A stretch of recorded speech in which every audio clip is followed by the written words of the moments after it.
Hello students, अभी तक हमने अपने प्रीवियस लेक्चर के अंदर जो है interaction of light charge particle with matter, heavy charge particle का इंट्रैक्शन विथ मैटर हमने डिस्कस किया। ठीक है, अब जो हम पढ़ने जा रहे हैं that is passage of gamma radiation through matter, कि कैसे जो है गामा रेडिएशन जो है मैटर के साथ इंट्रैक्ट करती हैं। तो आज हम ये डिस्कस करेंगे। तो सबसे पहले बेसिकली क्वेश्चन ये उठता है कि व्हाट इज गामा रेडिएशन। तो गामा रेडिएशंस क्या होती हैं? Same as that of your electromagnetic radiation. ठीक है ना, गामा रेडिएशन भी क्या होती है? इलेक्ट्रोमैग्नेटिक रेडिएशंस ही होती हैं। ठीक है ना, इसको इलेक्ट्रोमैग्नेटिक रेडिएशंस बोला जाता है। और इसका जो ओरिजिन होता है that is your nuclear origin. Nuclear origin का मतलब ये है कि यहाँ पे कोई भी अगर हम रेडियो एक्टिव डीके की कंसीडर करते हैं, जब भी कोई रेडियो एक्टिव डीके होता है, यानी कि जब कोई न्यूक्लियस जो है हायर एक्साइटेड स्टेट में जाता है, ठीक है, और एक्साइटेड से फिर वो डीके होके जब लोअर स्टेट में आता है तो क्या करता है बच्चे? गामा रेडिएशंस एमिट करता है। जब भी कोई हमारा radio active nucleus excited state में होता है, ठीक है ना, एक्साइटेड से जब वो लोअर स्टेट में आता है तो क्या करता है बच्चे? गामा रेडिएशन एमिट करता है। और ये जो गामा रेडिएशन है, जैसे आपको पता है कि कोई भी लाइट चार्ज पार्टिकल लूँ या फोटोन लूँ, वो मैटर के अंदर अब्जॉर्ब हो जाता है। ऐसी जो गामा रेज होती हैं वो भी मैटर के अंदर क्या हो जाती हैं? अब्जॉर्ब हो जाती हैं। और इनकी वेवलेंथ जो होती है दैट इज़ 10⁻⁻14 मीटर से 10⁻⁻10 मीटर के बीच में लाई करती है। ठीक है, तो ये था यहाँ तक। उसके बाद अब हमें क्या देखना है कि कैसे गामा रेडिएशन जो है मैटर के साथ इंटरेक्ट कर रही हैं। तो गामा रेडिएशन जो है वो मैटर के साथ जो इंटरेक्ट करती हैं वो बहुत ही ज़्यादा कॉम्प्लेक्स प्रोसेस होता है। उसको हम इजीली डिफाइन नहीं कर सकते कि जैसे चार्ज पार्टिकल अल्फा बीटा जैसे मैटर के साथ इंटरेक्ट करते हैं, उनसे बिल्कुल डिफरेंट होता है इसका इंट्रैक्शन। ठीक है, क्योंकि हमें पता है कि जो गामा रेज होती हैं उनकी जो पेनिट्रेटिंग पावर है दैट इज़ वेरी हाई। ठीक है ना, तो ये जो डिफरेंस आता है बेसिकली पेनिट्रेटिंग पावर में आता है। ठीक है ना, गामा रेज का। तो हमें पता है कि when a beam of gamma ray photon passes through a thin absorber the photon. अब देखो बच्चे, हमने क्या किया? गामा रे फोटोन को हमने क्या किया? इस मैटर के अंदर पास किया। ठीक है, तो यहाँ तो कोई थिन ऑब्जर्वर ले लिया, मैंने ऑब्जर्वर लिया, इसके अंदर जो मैंने गामा रेज को मैंने जब गामा रे फोटोन को इसमें से पास किया, तो फोटोन जो होगा ना बच्चे, जब वो अंदर जाएगा गामा रे फोटोन, वो क्या होगा? यहाँ तो क्या हो जाएगा? स्कैटर्ड हो जाएगा, यहाँ क्या हो जाएगा? अब्जॉर्ब हो जाएगा, अब्जॉर्ब्ड और scattered out of the incident beam. ठीक है ना, तो यहाँ क्या हो जाएगा बच्चे? अब्जॉर्ब्ड हो जाएगा, यहाँ क्या हो जाएगा? स्कैटर्ड हो जाएगा। तो इसके लिए बेसिकली जो है वो यहाँ पे जो डोमिनेटिंग मोड्स हैं, जैसे आपको पता है जो चार्ज पार्टिकल मैंने आपको डिस्कस किया था, जो कोई भी चार्ज पार्टिकल अगर मैं लूँ, प्रोटॉन लूँ, इलेक्ट्रॉन लूँ, ठीक है ना, वो जब इंटरेक्ट करते हैं मैटर के साथ या ऑब्जॉर्बर के साथ, तो उनके दो मेन प्रोसेस होते हैं डोमिनेटिंग। एक होता है आयनाइजेशन और एक होता है आपको पता है एक्साइटेशन।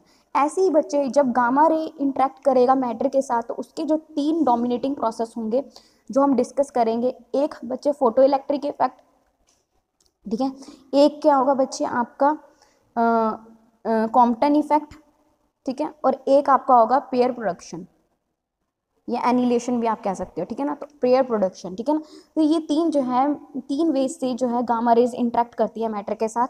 यहाँ तो क्या होगा? फोटो इलेक्ट्रिक इफेक्ट होगा, यहाँ क्या होगा बच्चे? कॉम्पटन इफेक्ट होगा, यहाँ फिर क्या होगा बच्चे? Pair production. ठीक है, पहले 2 प्रोसेस में जो है इलेक्ट्रॉन्स जो है of the target items are involve. ठीक है ना, जो भी हम टारगेट आइटम लेंगे, यहाँ पे जो भी हम ऑब्जॉर्बर लेंगे उसके इलेक्ट्रॉन्स इन्वॉल्व होंगे। ठीक है, लेकिन जो तीसरा प्रोसेस है उसमें क्या होता है? गामा रेज और जो इलेक्ट्रिक फील्ड प्रोड्यूस करता है न्यूक्लियस की जो इलेक्ट्रिक फील्ड है और जो गामा रेज, ये इंटरेक्ट करते हैं। ठीक है ना, तो अभी हम लोग जो हैं आज जो डिस्कस करने वाले हैं that is your first process photo electric effect and your third process pair production. ठीक है, तो सबसे पहले हम लेते हैं बच्चे फोटो इलेक्ट्रिक इफेक्ट, कि कैसे जो गामा रेडिएशन जो है वो फोटो इलेक्ट्रिक इफेक्ट शो करती है।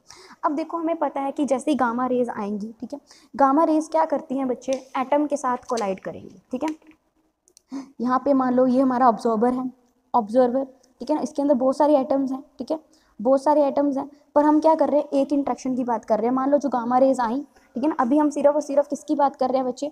जो गामा रेज हैं वो सिर्फ एक एटम के साथ इंटरेक्ट कर रही है। ठीक है ना, ये आपका न्यूक्लियस है, ये आउटर ऑर्बिट्स है इसके। ठीक है, this is your K shell, this is your L shell, आगे क्या होंगी बच्चे? M shell. तो यहाँ से बच्चे गामा रेज जो आएंगी वो क्या करेंगी? पहले एटम के साथ कोलाइड करेंगी, एटम के साथ कोलाइड करेंगी तो क्या करेंगी? जो उसके आउटर इलेक्ट्रॉन्स हैं उनके साथ क्या करेंगी? कोलाइड करेंगी। तो वो क्या करेंगी? अपनी जो सारी की सारी गामा रेज जो है, अपनी सारी की सारी एनर्जी जो है वो बाउंडेड इलेक्ट्रॉन को दे देती हैं। ठीक है, गामा रेज जो है अपनी सारी की सारी एनर्जी जो है बाउंडेड इलेक्ट्रॉन को दे देती हैं। ठीक है, और उनको क्या कर देती हैं? अपनी ऑर्बिट से इजेक्ट कर देती हैं, नॉकआउट कर देती हैं, ठीक है ना। तो ये जो प्रोसेस क्या कहलाता है आपका, फोटो इलेक्ट्रिक इफेक्ट। तो फोटो इलेक्ट्रिक इफेक्ट क्या होता है, जब इंसिडेंट पार्टिकल कोलाइड करता है एटम के साथ, तो वो क्या करता है, जो ऑर्बिटल इलेक्ट्रॉन उनके साथ इंटरेक्ट करता है और अपनी सारी की सारी एनर्जी किसको दे देती हैं, बाउंडेड इलेक्ट्रॉन को दे देती हैं और उन्हें इजेक्ट कर देती हैं, ठीक है ना।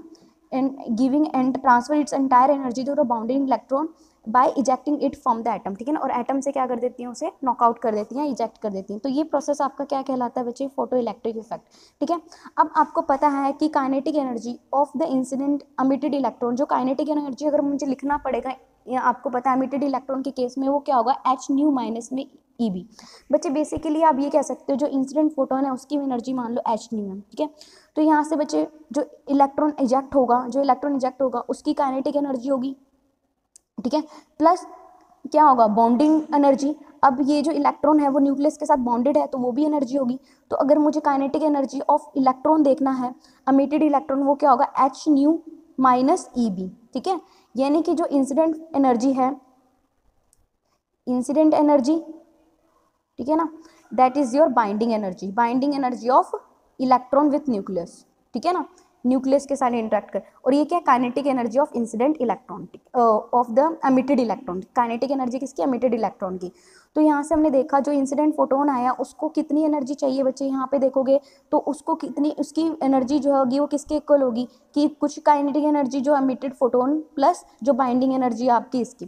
तो यहाँ से बच्चे मैंने kinetic energy of emitted electron मैंने लिखा that is H new minus EB। H new क्या है, इंसिडेंट एनर्जी की, फोटोन की एनर्जी, EB क्या है, binding energy of ejected electron, ठीक है ना।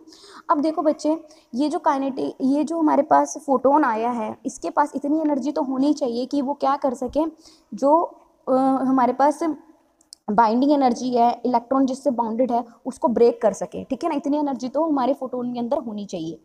तो यहाँ पे क्या रखा है, except for the low absorb low Z the predominant type of gamma ray interaction for the energy below 0.1 MeV। अब देखो बच्चे, जो यहाँ पे हमारा जो ऑब्जॉर्बर है उसका कुछ ना कुछ क्या होगा, Z होगा, ऑब्जॉर्बर कुछ भी हो सकता है बच्चे, Z1 2 3 कुछ भी हो सकता है, ठीक है ना।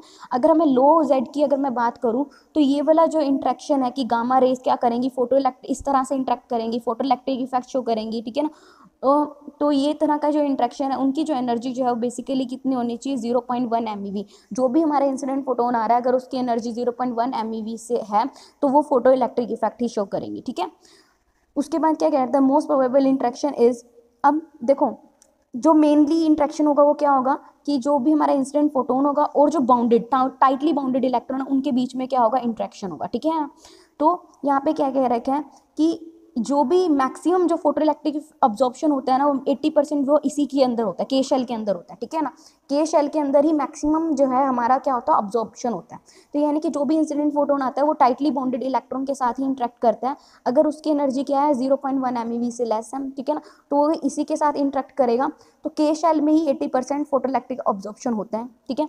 तो अगर मान लो जो इंसिडेंट फोटोन है उसकी एनर्जी कितनी है, EB के, ठीक है, इंसिडेंट फोटोन है उसकी जो एनर्जी है EB K, but because it is clear from the 2.19 the process will take place. अब मैंने आपको बता ही दिया है कि जो फोटोन है, ठीक है ना, एच न्यू, ये जो फोटोन हमारा आ रहा है अगर इसकी एनर्जी, बाइंडिंग एनर्जी जो है इलेक्ट्रॉन की से ज़्यादा होगी, जो इलेक्ट्रॉन की बाइंडिंग एनर्जी है न्यूक्लियस के साथ उससे ज़्यादा होगी तभी तो वो इलेक्ट्रॉन को नॉकआउट कर सकेगा अपनी सरफेस से, ठीक है ना। तो हमेशा फोटो इलेक्ट्रिक अब्जॉर्प्शन होने के लिए जो हमारी जो इंसिडेंट फोटोन है उसकी एनर्जी किससे ज़्यादा होनी चाहिए, आपकी बाइंडिंग एनर्जी से, ठीक है। अब नेक्स्ट है बच्चे यहाँ पे सबसे इंपॉर्टेंट इफेक्ट है दैट इज ऑगर इफेक्ट। तो अभी तक आपने फोटो इलेक्ट्रिक इफेक्ट समझा है। फोटो इलेक्ट्रिक इफेक्ट में क्या होता है कि गामा रेज कैसे इंटरेक्ट करते हैं आपके क्या कहते हैं मैटर के साथ। तो क्या करेंगे, गामा रेज जो है वो अपनी सारी की सारी एनर्जी जो है इलेक्ट्रॉन्स को दे देते हैं, बाउंडेड इलेक्ट्रॉन्स को, और उनको एटम से इजेक्ट कर देते हैं, ठीक है ना। तो ये जो गामा रेज है इनकी एनर्जी जो है लेस देन 0.1 MeV होनी चाहिए तभी ये जो है इंट्रैक्शन होगा। और 80% जो अब्जॉर्प्शन कौन सी शेल में हो जाता है बच्चे, के शेल में हो जाता है। अब देखो बच्चे आपने कहा ठीक है ये चीज़ हो गई। अब इलेक्ट्रॉन नॉकआउट हुआ तो यहाँ पे क्या हो गया बच्चे, वैकेंसी क्रिएट होगी कि नहीं होगी, ठीक है। तो मान लो के शेल था ये हमारे पास, ठीक है ना, इसके अंदर क्या हुआ, एक इलेक्ट्रॉन इजेक्ट हुआ। तो यहाँ से बच्चे एल शेल है, ठीक है, यहाँ पे भी कुछ इलेक्ट्रॉन्स होंगे, ठीक है। तो के शेल में मान लो 2 इलेक्ट्रॉन थे जिसमें से एक इलेक्ट्रॉन इजेक्ट आउट हो गया। जब गामा रे ने इंटरेक्ट किया इसने क्या कर दिया, इलेक्ट्रॉन को इजेक्ट कर दिया। अब के शेल में क्या होगी बच्चे, वैकेंसी क्रिएट होगी। अब क्या होगा, एल शेल का जो इलेक्ट्रॉन है वो क्या करेगा, वो जंप करेगा एल से हायर ऑर्बिट से लोअर ऑर्बिट में और इस वैकेंसी को क्या कर देगा बच्चे, फिल कर देगा, ठीक है ना। तो यहाँ पे क्या कह रखा है कि जब हमारा इलेक्ट्रॉन निकलेगा शेल से तो वैकेंसी क्रिएट होगी, तो उस वैकेंसी को फिल करने के लिए अब ये इसमें क्या हो गया, एटम एक्साइटेड स्टेट में चला गया, ठीक है ना। ये जो एटम है एक्साइटेड स्टेट में चला गया, मान लो एक्स एटम था, ठीक है ना, एक्स एटम था, after losing one electron it goes to excited state, ठीक है। अब एक्साइटेड स्टेट में आपको पता है एटम जो होता है दैट इज अनस्टेबल, तो क्या होगा, हायर ऑर्बिट से जो इलेक्ट्रॉन है वो क्या करेगा, जंप करेगा और इसकी वैकेंसी को क्या कर देगा, फिल कर देगा, ठीक है। तो ये कह रखा है एटम एक्साइटेड स्टेट में होगा, तो एटम जो है उसको लोअर स्टेट में आने के लिए क्या होगा, जो इलेक्ट्रॉन है हायर शेल से वो इस वैकेंसी को फिल कर देगा, ठीक है ना। और द अमाउंट ऑफ एनर्जी, अब जब वो फिल करेगा इस वैकेंसी को, जो एनर्जी निकलेगी, ठीक है ना, वो निकलेगी in the form of X rays, जो एनर्जी निकलेगी इन द फॉर्म ऑफ कैसे निकलेगी, एक्सरेज, और वो क्या होगी, difference in the binding energy of K shell and L shell. तो वो क्या होगी, जो बाइंडिंग एनर्जी हमारी के शेल और बाइंडिंग एनर्जी जो होगी एल शेल की, इनका जो डिफरेंस होगा उतनी अमाउंट ऑफ एनर्जी निकलेगी, और वो किस वे में निकलेगी, एक्सरेज की फॉर्म में निकलेगी, ठीक है। यानी कि जब इलेक्ट्रॉन जो है लोअर से हायर में जाएगा तो उसकी जो एनर्जी एमिट होगी वो इन दोनों शेल्स का डिफरेंस होगा और वो निकलेगी in the form of X rays, ठीक है। तो यही कह रहा है कि अगर एनर्जी जो है बाइंडिंग एनर्जी से ज़्यादा होगी इलेक्ट्रॉन की in the higher orbit, the electron is ejected from the higher orbit. तो वही कह रहा है कि अगर एनर्जी जो है जो हमारे पास एनर्जी है, अगर वो बाइंडिंग एनर्जी जो हायर ऑर्बिट है उससे ज़्यादा होगी तभी इलेक्ट्रॉन जो है वो हायर ऑर्बिट में निकलेगा, ठीक है। तो मान लो जो इलेक्ट्रॉन जो है उसकी जो एनर्जी है, ठीक है, that is greater than binding energy of higher shell, ठीक है ना, यानी कि एल शेल की बाइंडिंग एनर्जी से ज़्यादा है इसकी एनर्जी, तो ये जो है हायर से लोअर में जाएगा, ठीक है। तो ये जो वैकेंसी क्रिएट हो जाएगी फिर हायर ऑर्बिट में, ठीक है। तो ये जो इजेक्टेड इलेक्ट्रॉन है हायर ऑर्बिट का, ये आपका क्या कहलाएगा बच्चे, ओगर इलेक्ट्रॉन, और इस इफेक्ट को हम क्या कहते हैं बच्चे, ओगर इफेक्ट, ठीक है। ये जो है बच्चे, ये ओगर साइंटिस्ट था उन्होंने एक्सप्लेन किया था ओगर इफेक्ट, ठीक है ना। इस करके जो इलेक्ट्रॉन जो इजेक्ट हुआ हायर ऑर्बिट में वो क्या कहलाएगा, आपका ओगर इलेक्ट्रॉन, और ये जो इफेक्ट है वो क्या कहलाएगा, ओगर इफेक्ट, ठीक है ना। आगे क्या कह रहा है कि अगर मान लो के शेल एक्साइट हुआ, ठीक है ना, तो ओगर इलेक्ट्रॉन में भी ejected from the L shell.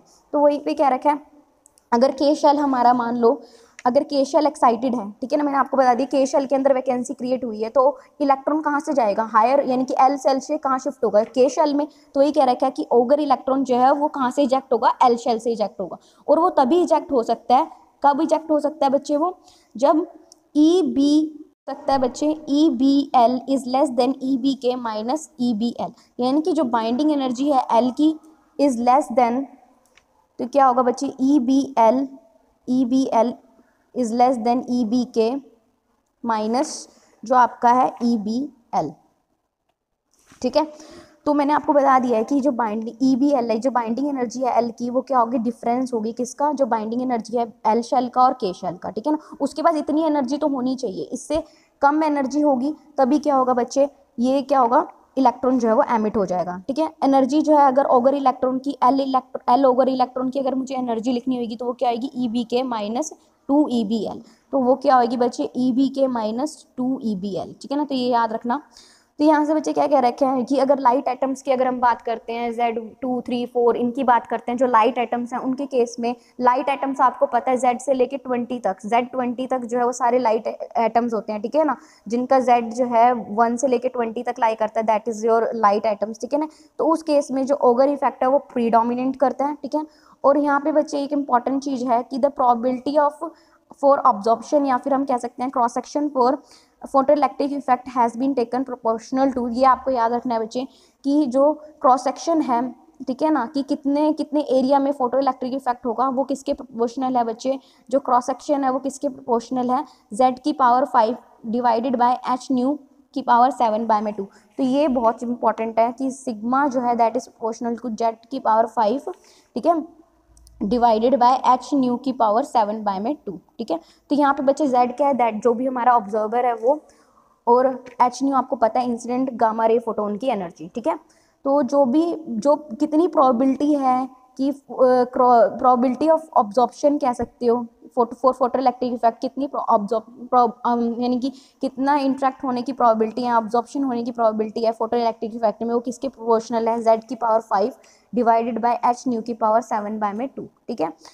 तो यहाँ से इतना आपको याद रखना है। तो अभी तक हमने ऑगर इफेक्ट हमें डिस्कस कर लिया कि ऑगर इफेक्ट में क्या होता है, जब हमारे के शेल में वैकेंसी क्रिएट हो जाती है, एटम हायर स्टेट में होता है, तो इलेक्ट्रॉन जो है वो एल शेल से कहाँ आएगा, लोअर स्टेट में आएगा, ठीक है, और इस वैकेंसी को फिल करेगा। तो जो एमिटेड इलेक्ट्रॉन है फ्रॉम द हायर स्टेट वो क्या कहलाएगा, आपका ऑगर इलेक्ट्रॉन, और ये जो इफेक्ट है वो क्या कहलाएगा बच्चे, ऑगर इफेक्ट, ठीक है। और हमें पता है कि जो भी इलेक्ट्रॉन एमिट होगा, ठीक है ना, जो एनर्जी रिलीज होगी that is in the form of X rays, और वो किसके इक्वल होगी, difference in the binding energy of K shell and L shell, ठीक है। तो यहाँ से यही कह रहा है कि अगर के शेल एक्साइट होगा तो इलेक्ट्रॉन जो एल शेल से निकलेगा, और वो तभी पॉसिबल है जब बाइंडिंग एनर्जी एल की वो क्या होगी, लेस होगी किसके, ई B K minus E B L से, ठीक है ना, इन दोनों के डिफरेंस से, ठीक है ना। अगर इन दोनों के डिफरेंस जो है शेल से कम हो गई तभी जो है इलेक्ट्रॉन एल शेल से निकलेगा, ठीक है। तो ये था बच्चे हमारे पास आपका फोटो इलेक्ट्रिक इफेक्ट। अब आगे हम पढ़ते हैं बच्चे पेयर प्रोडक्शन।